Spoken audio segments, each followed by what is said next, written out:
Welcome back, you all, for another week of CHD 210, Educating Exceptional Children.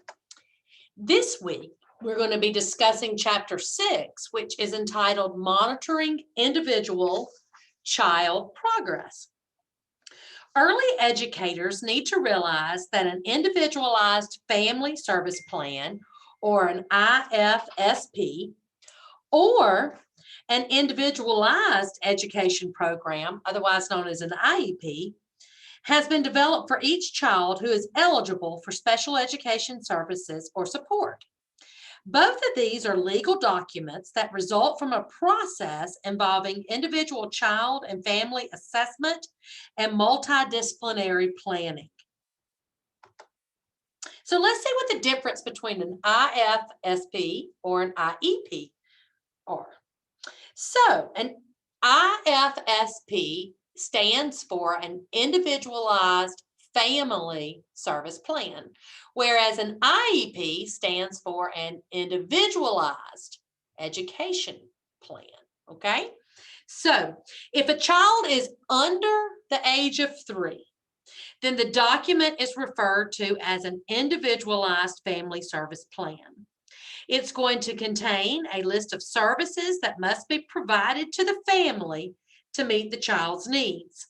It also contains current developmental levels and specific outcome statements that teachers should use as a guide when they are planning activities for the children. For any child that is over the age of 3 or 3 and above, it becomes an IEP, an individualized education program. It also contains developmental levels as well as specific goals and objectives that also guide program planning.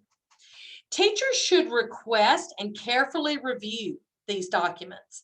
They can be obtained from the family. And once family permission has been obtained, teachers may also request these documents from the service coordinator or from a special education teacher who provides possible inclusion support. Early childhood programs that include young children with special needs must assist children in achieving the specific goals, objectives, or outcomes that are contained in both of these documents. So let's look a little bit closer at the IFSP, or the Individualized Family Service Plan. The IFSP is the written document specified in the law to guide the implementation of services for infants and toddlers from birth up to the age of 3. Formats for the IFSP document may vary from state to state, but in all cases, the outcomes described in the IFSP should be the result of a collaborative process between families and professionals involved in assessing and servicing the child and their family. An IFSP is a family-focused document and will include outcome statements that clearly state changes family members want to occur for their child or themselves.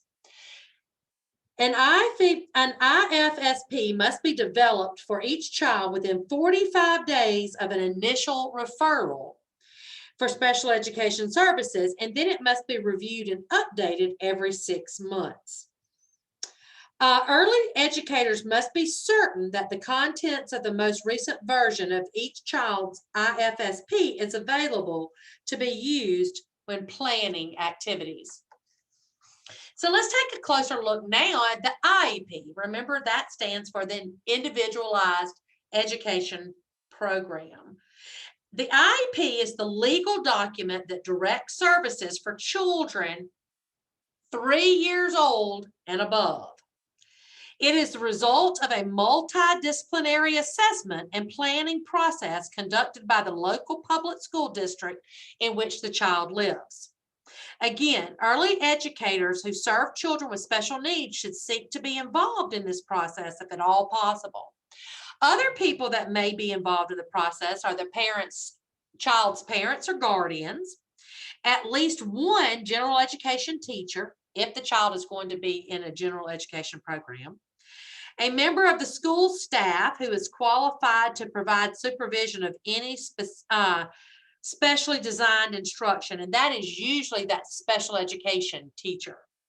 An individual who can explain the assessment results, that's going to be the person, the assessor, the person who gave the test, so that they can then interpret it and tell the parents and the teachers what they found out. A school administrator. A school administrator is the person who's going to be able to make commitments for the school district. So they'll be able to say, yes, we can handle those types of things. And then other individuals whose expertise may be desired by the family. So if needed, sometimes families may request that other specialists be involved. An IEP often differs from the IFSP in that it contains more specific statements related to goals and objectives, rather than the sometimes broadly stated outcomes found in an IFSP. IEPs are more focused on a child's educational goals, whereas I stated earlier, the IFSP focuses more on the family and the home.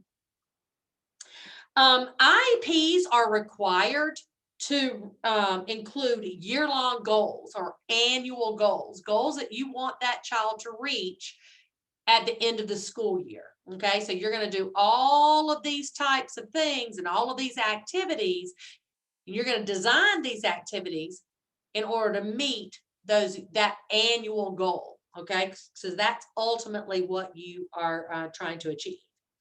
Also included in IEP are the child's present developmental level. After they've been assessed, where are they? So that you know exactly where they are, and then where you want to take them with that annual goal. And then also we want to make sure that we include the child's strengths, because that's going to be important when we are planning those specific activities.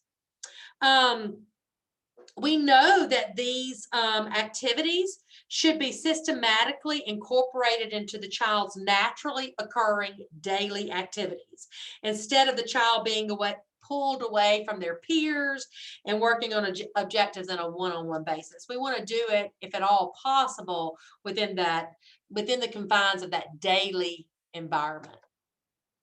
So let's talk a second about goals and objectives. Are they the same thing? No. They are not the same thing.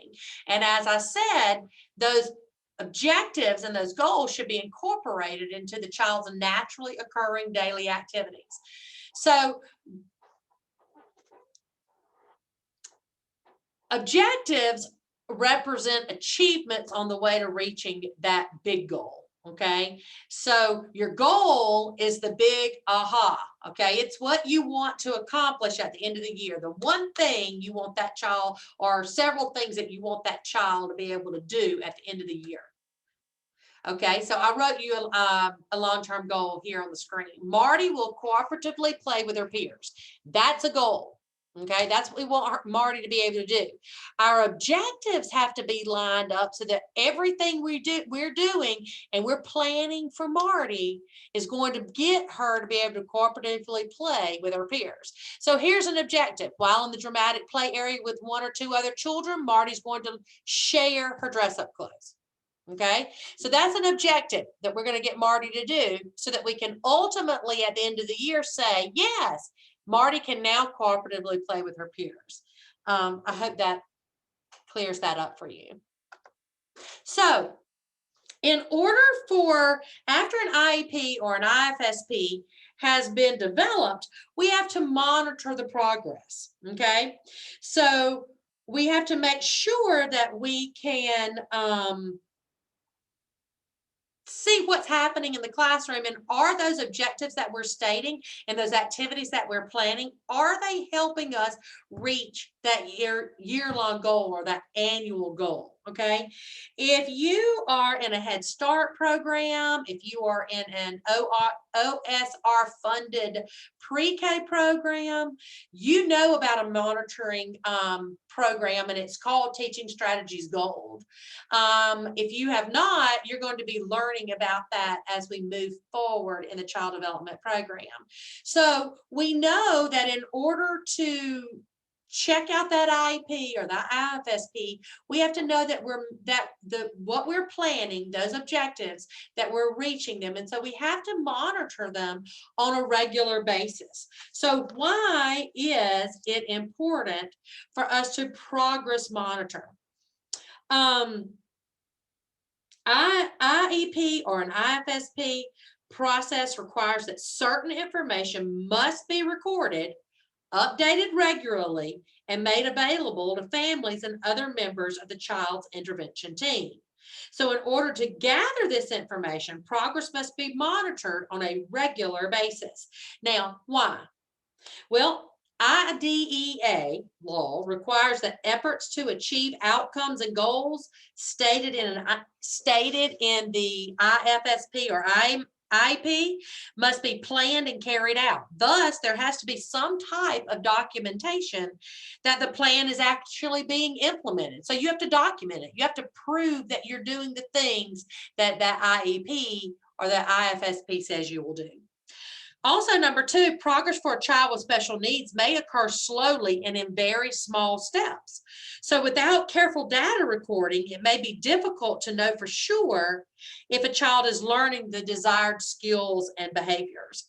And number three, it's important to determine whether or not a particular intervention or teaching strategy is effective and whether steady progress is being made toward achieving a child's outcomes or goals. And if not, then you want to be able to change it. So if you're not monitoring, you may continue to do the same thing over and over and over again, the same type of strategy or the same type of intervention, and it not be working. So if you're progress monitoring on a regular basis, then you'll be able to say, oh, well, that's not working. We need to tweak it and do something different.